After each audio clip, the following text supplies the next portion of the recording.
I'm Betsy Day, President and CEO of the Community Foundation of Frederick County, and I want to welcome you to this training that we're having on our fiscal year 26 strategic grant opportunity that we have opening. This program that we have today is only on our strategic grants. Our strategic grant application is opening shortly. We will be talking about the dates and who's eligible, how to apply, all of that.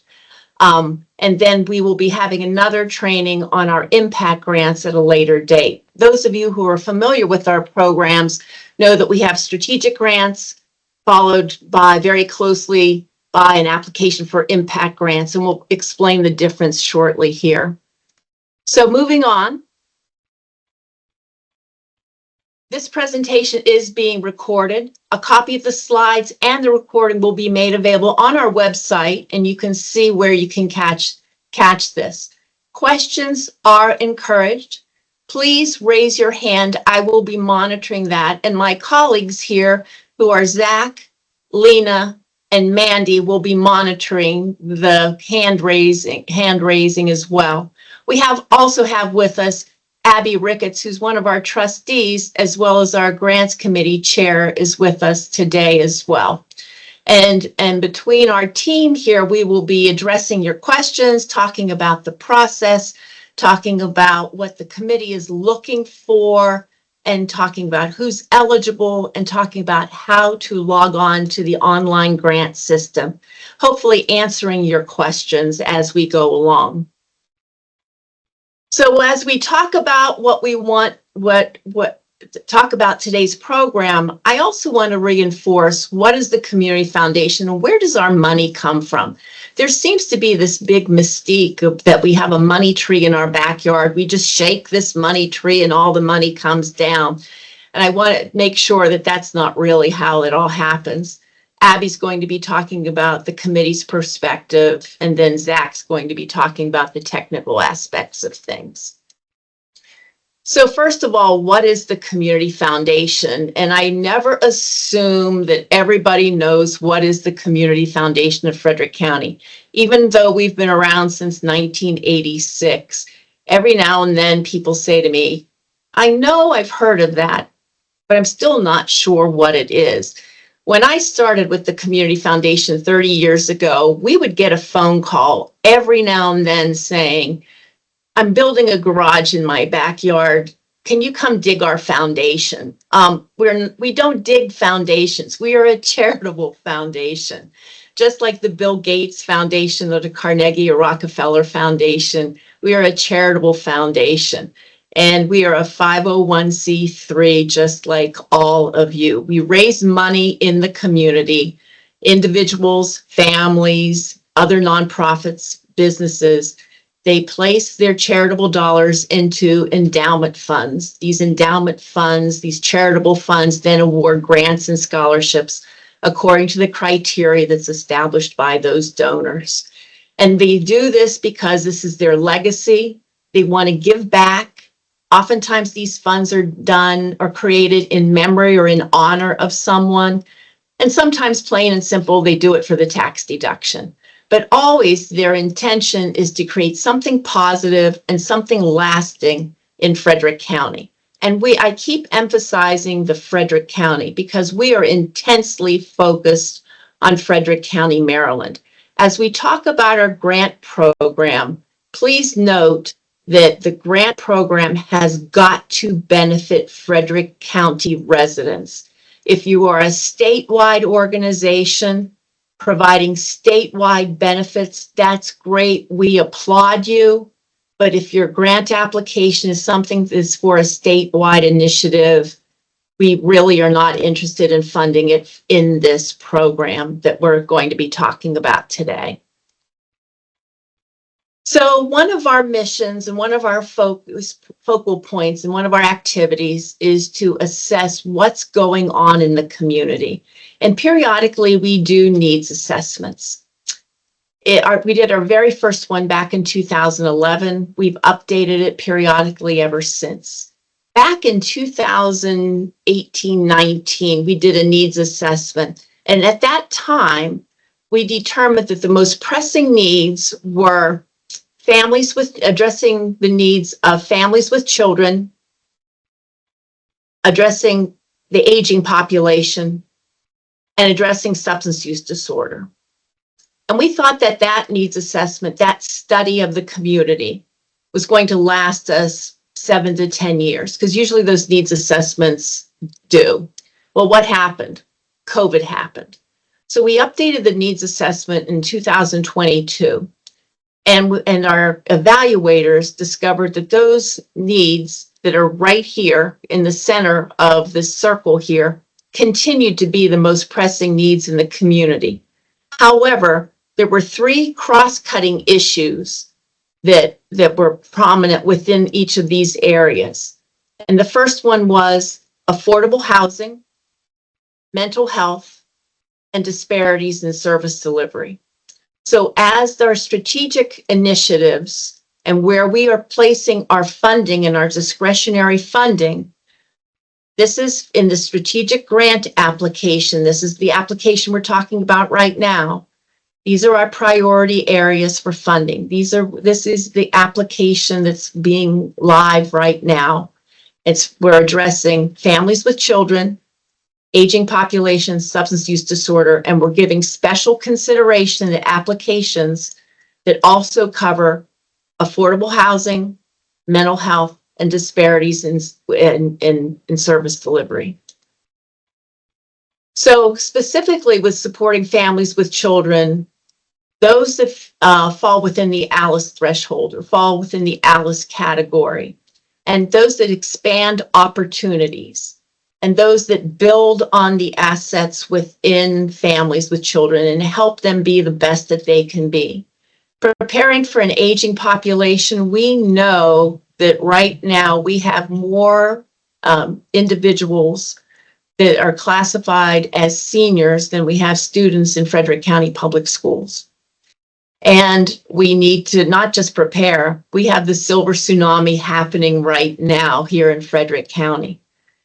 Having institutional care is very expensive. We need to help people age in place and age with dignity, make sure that they have all that they need to age with dignity in an appropriate environment, in a warm, safe, healthy way. And also responding with substance use disorder, and not just in qualified treatment and recovery options for individuals experiencing substance use disorder, but also looking at prevention programs before the problems occur. So those areas of focus, preference, those cross-cutting issues, any of those issues that look at affordable housing, mental health needs, especially mental health needs in those aging populations, those families with children, or disparities in service delivery. And the disparities in service delivery, we've had quite a bit of conversation about that, especially noting that Frederick County's footprint, we are the largest square miles of any county in the state of Maryland. Transportation is an issue. Broadband has been an issue. We have the concentration of physical services in the city of Frederick, of course, because that's where the majority of our people live, that's where the majority of our households live. So our committees are going to be looking at what services are provided outside the city limits. Is there transportation available to get back and forth to services? Those are the kinds of things when we talk about disparities in service delivery. Those are the kinds of things that we're going to be looking at. How are we equaling the playing field for those who live with close to services versus those who might live outside of the service area? Now, important dates. Traditionally, the strategic grant application launches July 15th. We moved everything back by 30 days this year, just because we needed more time to do some preparation on our end. And we'd also heard some feedback from our grantees and our applicants that writing a grant application in July just wasn't convenient for all of you either. So taking that in mind, and our our intention to be more customer service friendly, and you are our customer in many ways. We moved the application period back by 30 days. So it's now the application will go live on August 15th, and they're due back on September 15th. That means you hit submit or send or whatever it says on September 15th at 11:59. If you do it at midnight on September 16th, it's just like your Amazon cart. It will not send. If you start working on it at 11:50 p.m. on September 15th and you call Zach at home and say, I'm having technical difficulty, Zach cannot help you. We sound very jaded. We cannot help you. Because we're all going to be in our pajamas and we just cannot help you at that point in time. The award notifications, Abby's going to have her committee geared up and ready to go and start deliberations and reviewing applications pretty quickly after that. The award notifications will be in November, and the spending period will start in December and run through March 31st of 2027. We'll have an interim report and a final report. You can see those dates on there. And this will all be on the application and on the website as well. Eligibility. Who's eligible to apply? A 501c3 in good standing. And I cannot emphasize this enough. And we are going to check on 3 different places. We're going to check with the IRS on GuideStar. We're going to check with the Maryland Assessments and Department of Assessments and Taxation. And we're going to check with the Maryland One Stop to make sure you're in good standing with the Secretary of State. If you are not in good standing with any of those 3, your application does not get passed on to the committee. And the reason for that is we get in trouble if we award grants to a nonprofit that's not in good standing. And I love you all dearly, but I'm not getting in trouble for any one of you. So I cannot put the community foundation at risk. So a 501c3 in good standing. You can also be government or quasi-government as well. You can be civic organizations working on a charitable project, such as a Kiwanis or a Rotary Club. Those are C4s usually.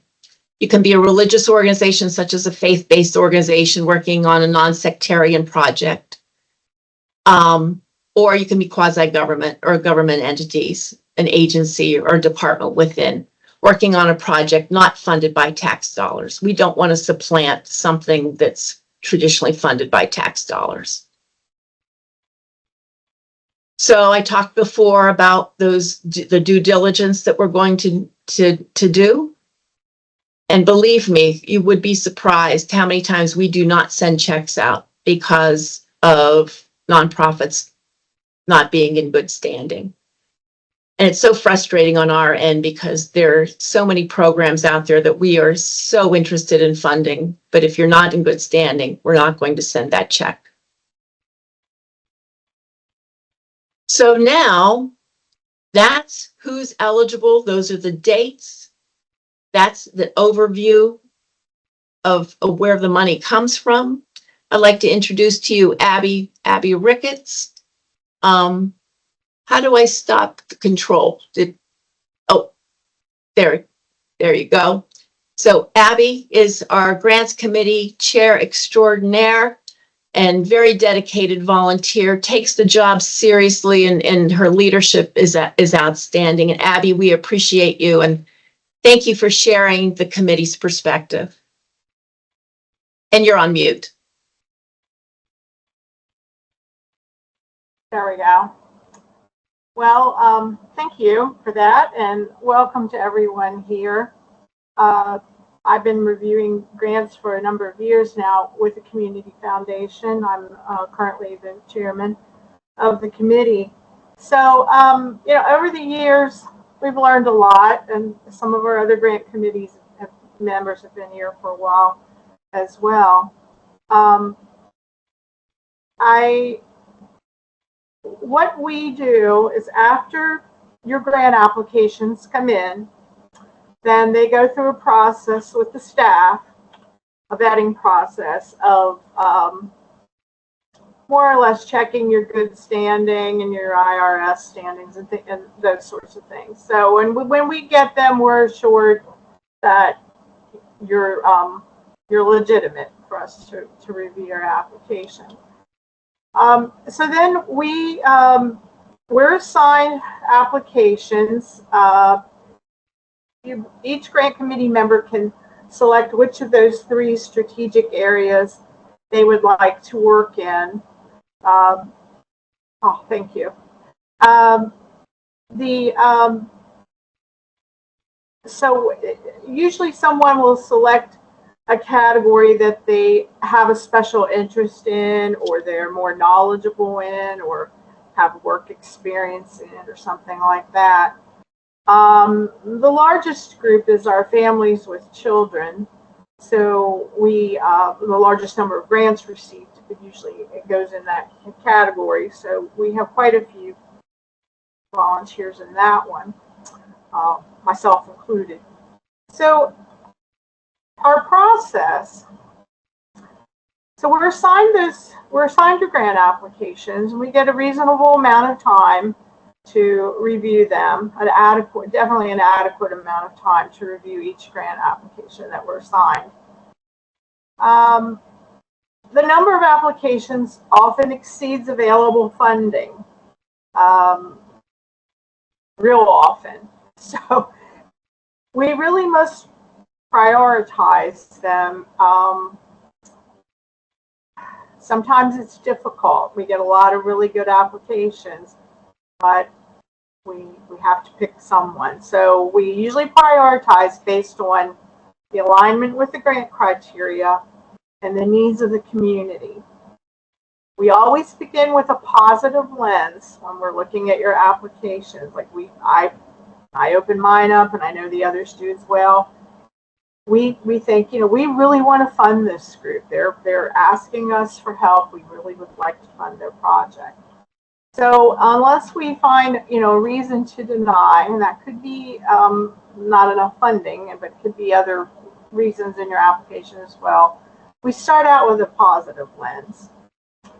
And as I mentioned, we select one of the 3 strategic grant initiatives based on interest and expertise. So anyway, after the review period, each group meets, each of those 3 strategic groups meet. We would have already sent our scores in. We have a fountain that we use, and we score each application. So that goes in, and then they're populated and put together. And so we meet, and we don't see each other's individual scores. We see total scores, combined scores. And then we review those, and we talk about each one. We shift things around sometimes for different reasons. So after then we've selected, in our group, we've selected those, we'll have one big committee meeting of all 3, and then our final approval will be submitted then, will be finalized then, and then we'll submit our recommendations to the Board of Trustees for their review and approval. So I feel like we really vet everything as well as we can. We are very careful to make sure that we give everyone very careful consideration. I think we're as fair as we can be. So you can move on to the next slide.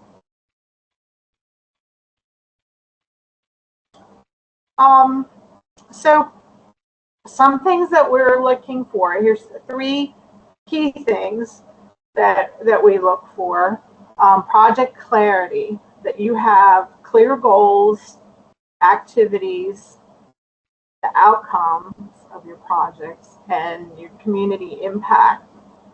And if you have relevant data to what you're asking for. That is important as well.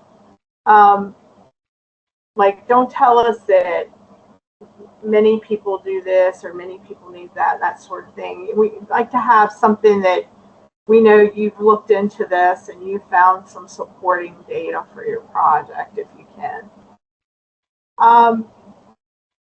And make sure that you've written it in a way that we can understand what it is that you're asking for. Again, clarity is important. Your organizational strength, you should have a proven track record. Some of you may be newer organizations, and we definitely don't frown upon that, but we do like to see a track record of some sort, and what your own fundraising efforts have been outside of applying for a grant through the Community Foundation. We like to see that. And then your budget transparency, detailed expenses and funding sources, and clear use of Community Foundation funds. It's very important that we see that, because we are as grant review committee members. We are responsible for making sure that our donors' money is used to the best advantage and to what they want it to be used for. So we really need to know these things. So keep that in mind when you're writing your application. So common pitfalls, your application doesn't align with the fund purpose. Don't try to squeeze something into an area that's not really, you won't fool us, so don't try to do that. That doesn't align with the fund purpose. And then financial red flags. Don't send in an incomplete or unclear budget. Make sure you have financials included.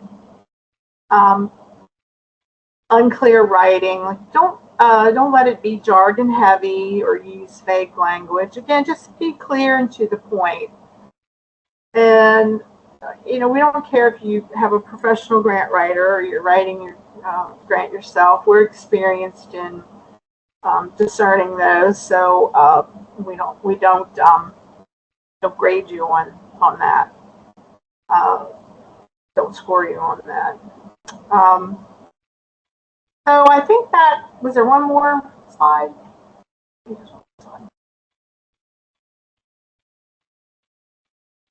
Yep. So if you have any questions, feel free to contact Zach. I'm sure he can answer them. But we really do get strong applications, most of them. So we do use a lot of discernment in selecting them. I just want you to feel confident in your project and your application. If you have any questions, please feel free to put them in the chat, and I'll try to answer them for you.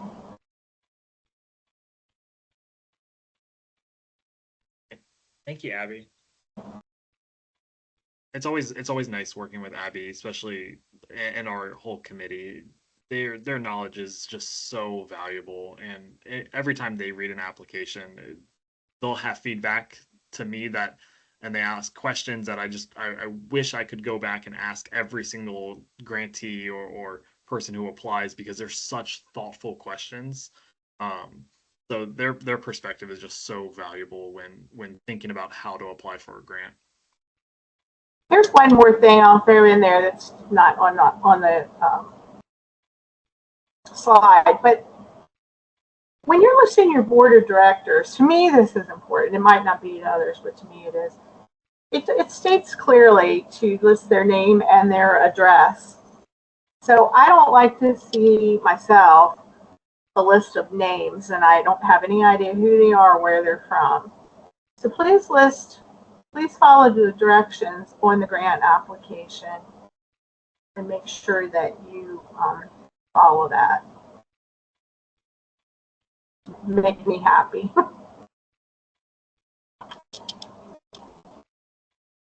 All right, so next we're gonna finish off here with a little bit of a foundant overview.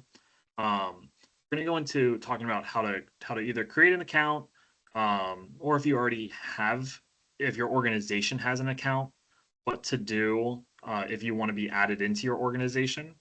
We're also going to talk about how to access those grants, um, and then a little bit about managing that request. So after you apply, there's still more that is assigned over to your account if you are awarded.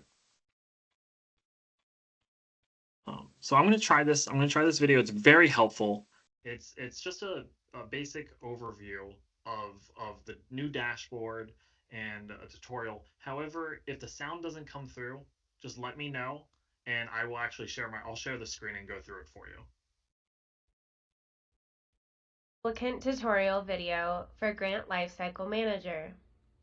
This video will demonstrate how to create an account, how to apply for a grant, and display the options within the dashboard. The organization will provide a link for you to access the logon page. On the logon page, you can create an account or log on. If you already created an account and you forgot your password, click Forgot Your Password. To log into your account, enter your email and password, and then click Log On.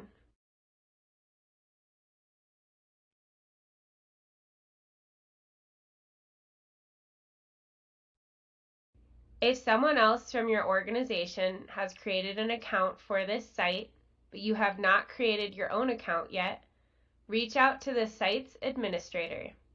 They can create an account for you that will be connected to your organization in the site.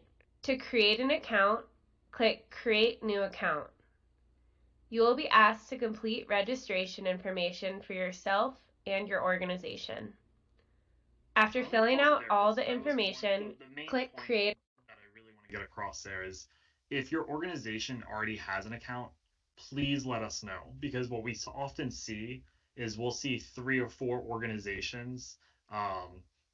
We can't, it's really hard for us to manage every organization that creates their own individual account, and then it gets a little bit messy for you all, of trying to track your request if you have multiple accounts with the same organization.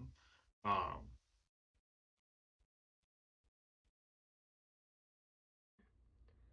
After filling out all the information, click Create Account. You will then verify that you received the confirmation email. This ensures that you will receive other communications from this organization about your application. Click Continue. Once your account is created and you are logged in, very helpful because this is very similar to what our dashboard looks like. And I will share my screen so this way you can see our exact dashboard. But this has a little bit more to it than what I could share with my own page, just because I don't actually apply for any of our grants.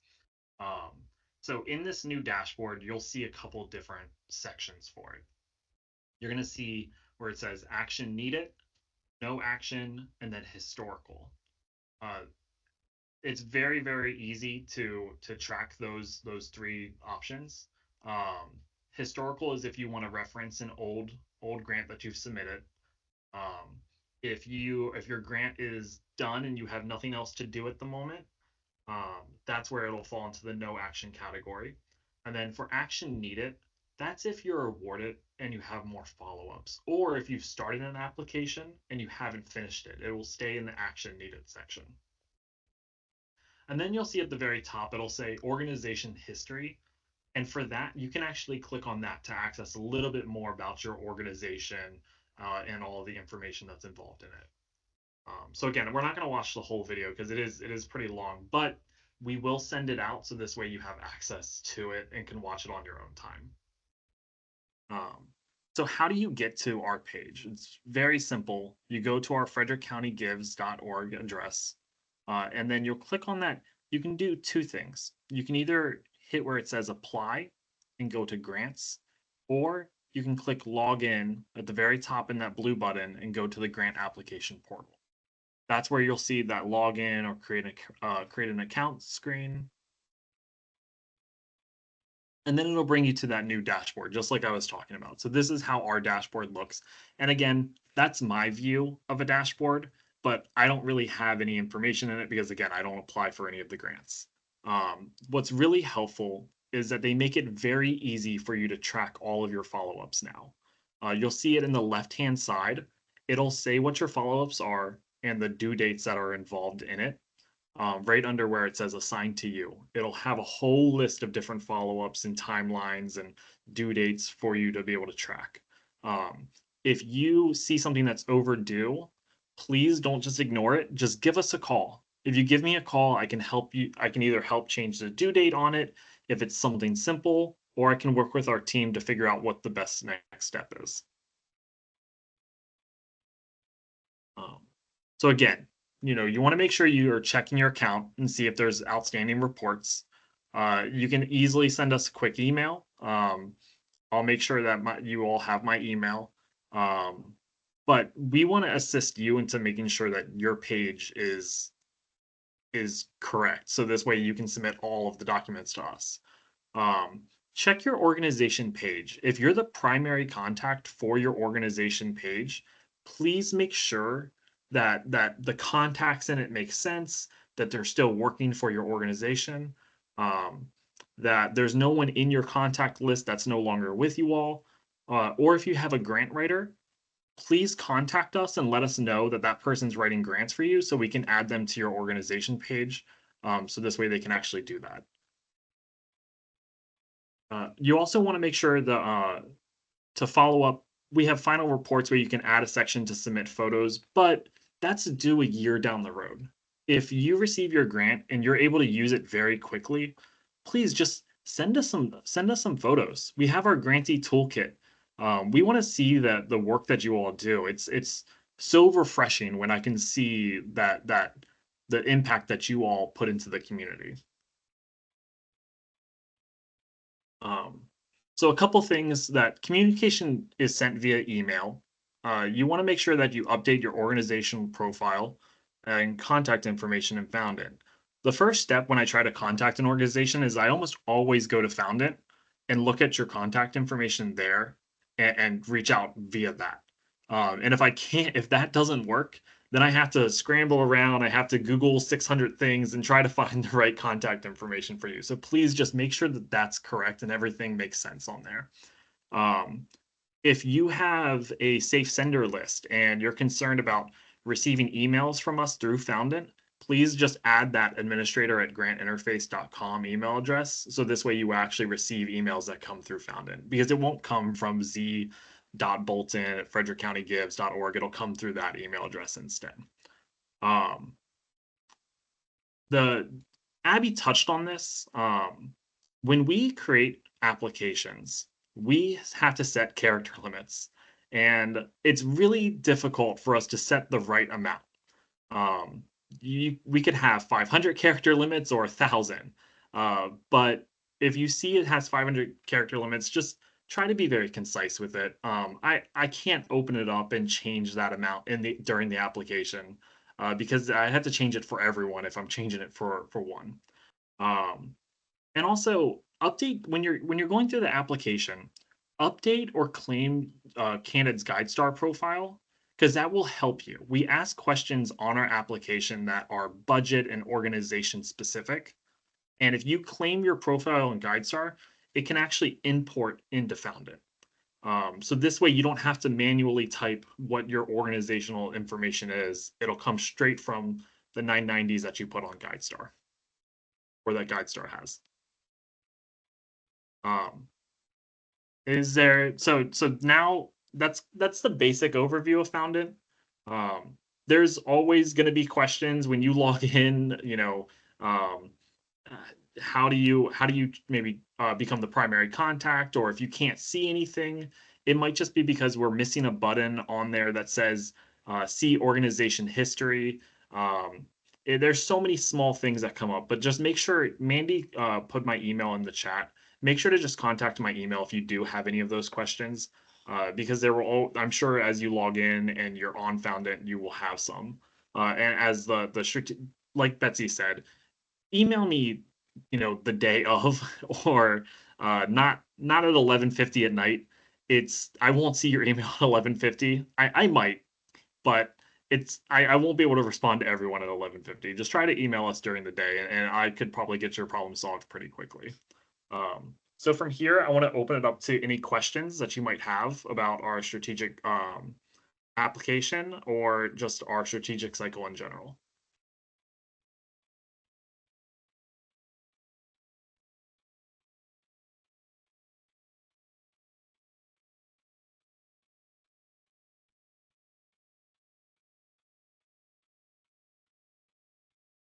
Let me talk a little bit about I don't hear any questions, but let me talk a little bit about a couple of things. As I mentioned before, the funds that we have were created by individuals and families and businesses and other nonprofits. And at the end of when we make our grant decisions, we will report back to them regarding the decisions that we made. And then when we get our grant reports, we will report back to them about the impact that you created. So please share those photos. Please know that we will be sharing those reports. And we love it when you put your best foot forward about the impact that you were able to create. Some do's and don'ts on these things. Do define your outcomes and your outputs, and that's a part of this application. The next application, the impact application does not ask for outcomes and outputs. It's a much broader, much simpler application. If it's something that you don't have all of those data points, maybe this is not the application for you. Maybe you want to apply for impact instead of this. So you might want to have a conversation with us, which is best to apply for. Don't chase money. If this is not a good fit for your organization, if these 3 categories are not a good fit for your organization, don't apply. Because we're only looking for organizations that fit within those 3 strategic areas. Because this committee is the same one that will be reviewing impact, and they will remember that you applied for something that you were not a good fit. You will not be placing your best foot forward, your best image forward. Do know that the committee will be looking at your audit, because there is a portal into GuideStar, and many of the committee members are numbers oriented, and they will look at that. So please know that your financials are important to them. They will be looking for that stability. What did I write here? I don't know what that says. I can't read my writing here. Do call and ask questions when you're writing. We cannot write your application for you. We can give you some broad guidance. We can share with you what the committee has funded in the past. But every committee, every year we get some new perspectives, some new people, some people roll off, some new people come on. But we don't have an accurate crystal ball. We can't tell you that the committee will definitely vote for something or vote or deny an application. It also depends on what else the competition is. And please do not be angry with us if you do not get funded and we gave you advice to go this way and the committee decided to go that way. There's nothing worse than applicants being angry with us after we've had a conversation with them. Also, be honest about the amount that you need. There's a question on there that says, what if you do not get fully funded? If you cannot do the program with full funding, without full funding, be honest, because the committee needs to know that. And do not starve yourself and say, oh, we'll make do if you only give us half. And converse to that, do not ask for the entire amount. If we say we have $600,000 available using that amount, we just calculated how much we have available to spend in the entire pot of money. do not ask for the entire 600,000. That once again, that's not putting your best foot forward, your best image forward as well. Do follow the rules, answer the questions on the application. Don't overthink them. Just, answer the questions as Abby said before. And then the last thing, we love seeing all of you, but please do not bring us cookies, do not bring us bribes. We love it when you stop in. Staff does not get a vote. The only vote that our team gets is an over my dead body vote, meaning that the application is so out there, is not a good fit for the image of the community foundation. And we haven't had an over my dead body vote in a long, long time. So, but we love seeing you. So feel free to stop by, but you can't talk us into voting because we don't get a vote. And don't bring us cookies either, because we're usually all watching our weight. Team members, anything else to add? Anything I forgot on my do's or don't list on here? I think that covers almost everything. Yeah. Except Zach likes cookies, right? I did. I was gonna say that. I was gonna say, if you do bring in cookies, that might sway me, but but you don't get a vote either. no, I don't get a vote. So, what other questions do you have?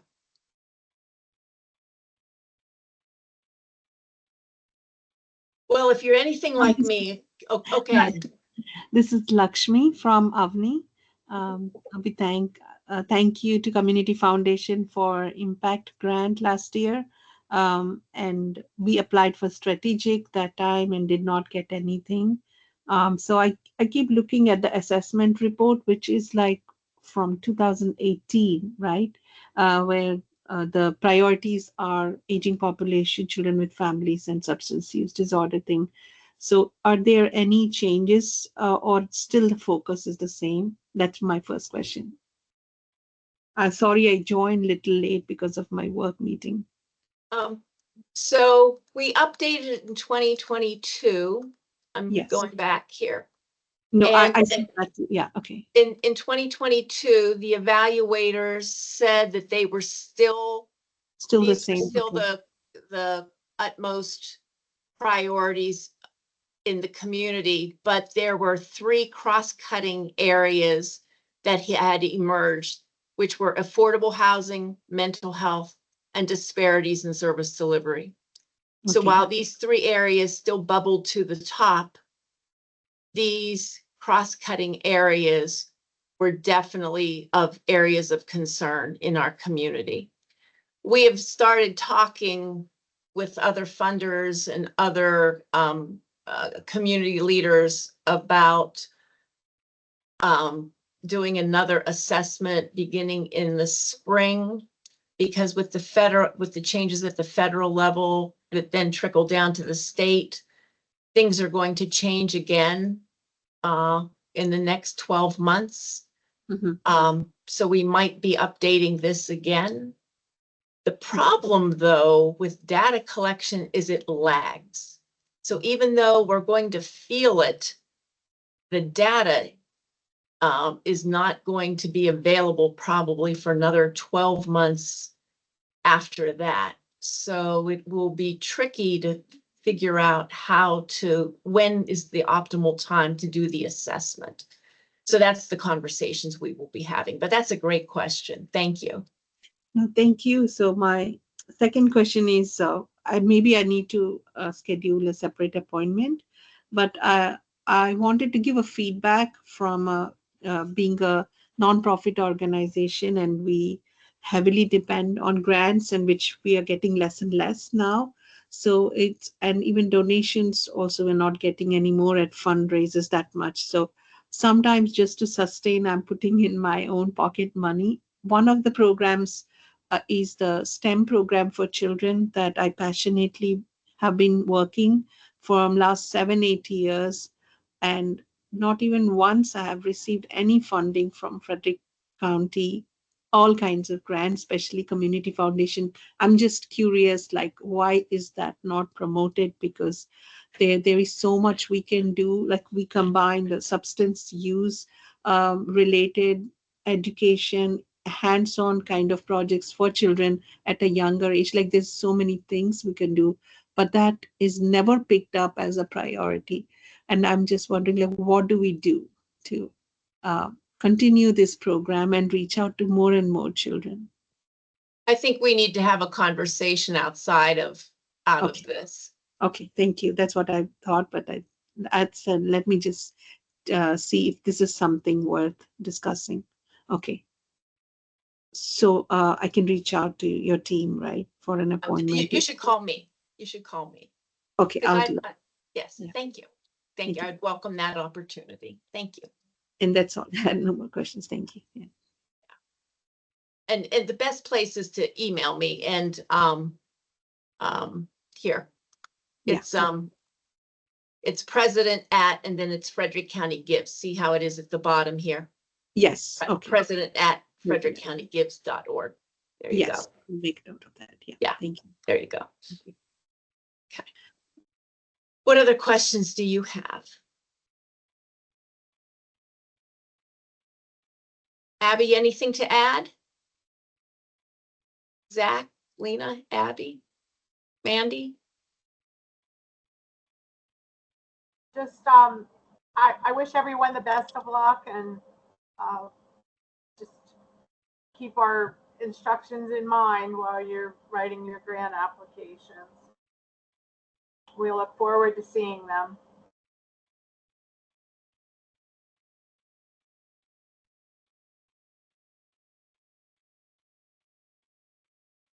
Very good. Thank you so very much, everybody. Enjoy your day. The application will open August 15th in a couple of weeks. Give us a call if you have questions. And look forward to reading your applications.